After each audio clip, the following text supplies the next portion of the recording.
본 제작문은 보건복지부의 2013년 아동안전사고 예방사업의 일환으로 한국생활안전연합, 대한적십자사, 서울시립대 도시방재안전연구소가 제작했습니다.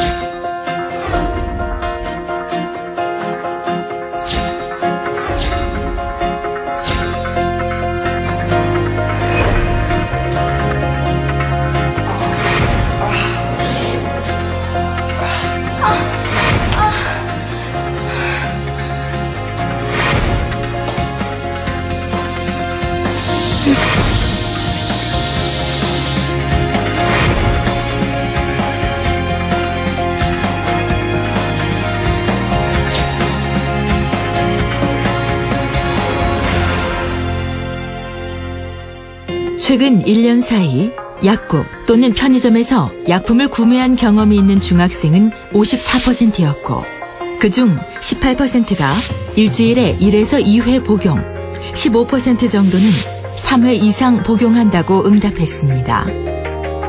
문제는 약품의 성분도 모른 채 공부 잘하는 약, 살 빼는 약 등으로 불리는 약을 손쉽게 구입해 먹는 오남용 사례가 늘고 있다는 점.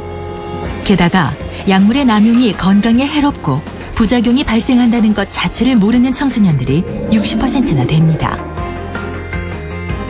이렇듯 중독성 물질의 무분별한 복용이 문제로 대두되고 있는데요.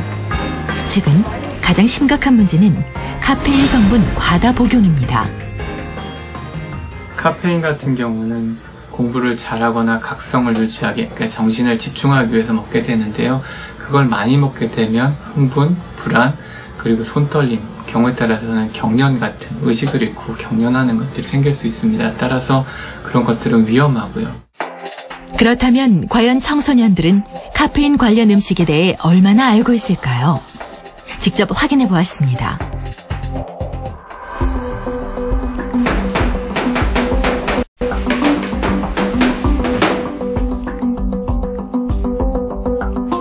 결과는 서로 다른 의견들인데요. 그냥 맨날 마시던 거라서 없을 거라 생각했어요. 카페인은 몸에 안 좋은 건데 약에 카페인이 안 들어있을 것 같아요. 사실 여기 모든 것에는 카페인이 들어있습니다. 모두가 잘 아는 커피 외에도 평소 마시는 음료나 초콜릿에도 카페인 성분은 함유되어 있습니다.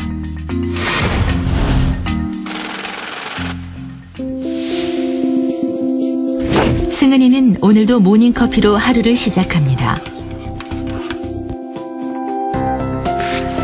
학교 등굣길에는 편의점에 들려 에너지 드링크를 마시네요. 수업 시작 전에는 초콜릿을 먹고요. 점심을 먹은 후에는 콜라를 마십니다. 오후 수업 시간, 꾸벅꾸벅 졸던 승은이는 마시면 잠을 깨워준다고 생각하는 에너지 드링크를 한 잔 더 마십니다. 쉬는 시간, 갑자기 화장실로 달려간 승은이는 설사를 하고 마는데요. 별것 아닌 일에 예민해져서 친구에게 짜증도 냅니다.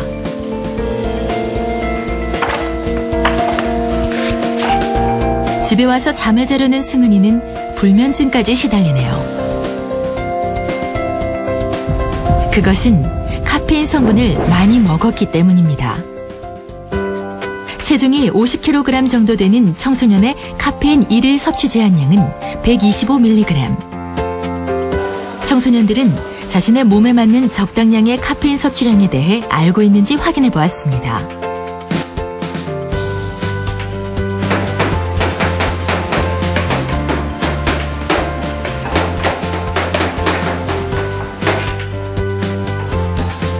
과연 결과는? 아침에 커피 한 잔 마시고 간식으로 콜라 하나 마시고 밤에 공부할 때 핫식스 하나 먹고 초콜릿은 간식으로 하나 정도요. 초콜릿 같은 거는 평소에 청소년들이 많이 먹는 거고 핫식스도 피곤하면 좀 자주 먹어서 핫식스도 같이 먹었어요. 사실 중고생의 카페인 1일 섭취 제한량인 125mg은 액상커피 1.5캔 혹은 에너지 드링크 1.3캔에 들어있는 양. 커피 한 캔과 에너지 드링크 한 캔을 마시면 이미 카페인 과다 복용을 하게 되는 것입니다. 하지만 이를 제대로 알지 못하는 청소년들 사이에서 에너지 드링크는 큰 인기를 끌고 있는데요. 막 밤새서 놀 때나 막 시험 기간.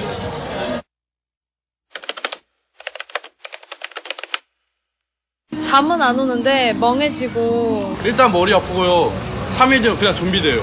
속이 뭔가 타오르는 느낌? 약간 좀 정신 나간 것처럼 붕붕 뜨고요. 속 울렁거려요. 하루 1개 정도의 에너지 드링크는 두뇌 활동에 도움이 되며 정신 집중을 높일 수 있지만 카페인 1일 섭취 제한량을 웃도는 2개 이상을 마실 경우 심각한 부작용을 얻을 수 있습니다. 카페인 음료 같은 걸 먹어본 분들은 알겠지만 많이 먹게 되면 손떨림이 가장 처음에 느껴질 수 있습니다. 무언가 손에 잡고 있을 때 보면 그 물건의 끝이 막 떨리는 것들을 보면 과도한 흥분 상태라고 볼 수 있고요. 그런 것들이 지나치면 부역이나 구토 같은 것, 어지러움, 속이 많이 불편하다라는 느낌이 들겠지만 심한 경우엔 부정맥 혹은 경련을 유발할 수 있는 카페인의 부작용이 있습니다.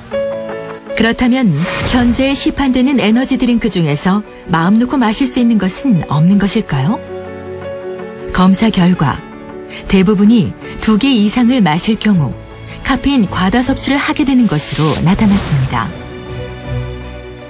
평소에 먹던 음료수 카페인이 있던 걸 못 먹으면 금단 증상이 생기는데요.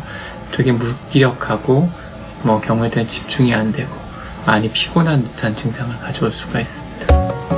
일단 카페인에 중독되면 심각한 중독 증세와 금단 현상을 겪어야 하므로 무엇보다 예방이 중요합니다. 커피나 녹차가 함유된 음료, 초콜릿이 과자, 카페인이 든 탄산음료나 이온음료를 함께 먹지 않습니다. 음료를 마실 때는 성분 분석표를 확인하고 카페인이 많이 함유된 음료는 피합니다. 카페인에 의존하기보다는 적당한 운동과 스트레칭으로 주위를 환기시킵니다.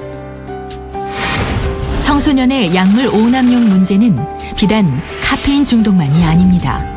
최근 날씬한 몸매를 원하는 청소년들이 비만 치료제를 처방, 구입해 오남용하는 사례가 부쩍 늘었습니다.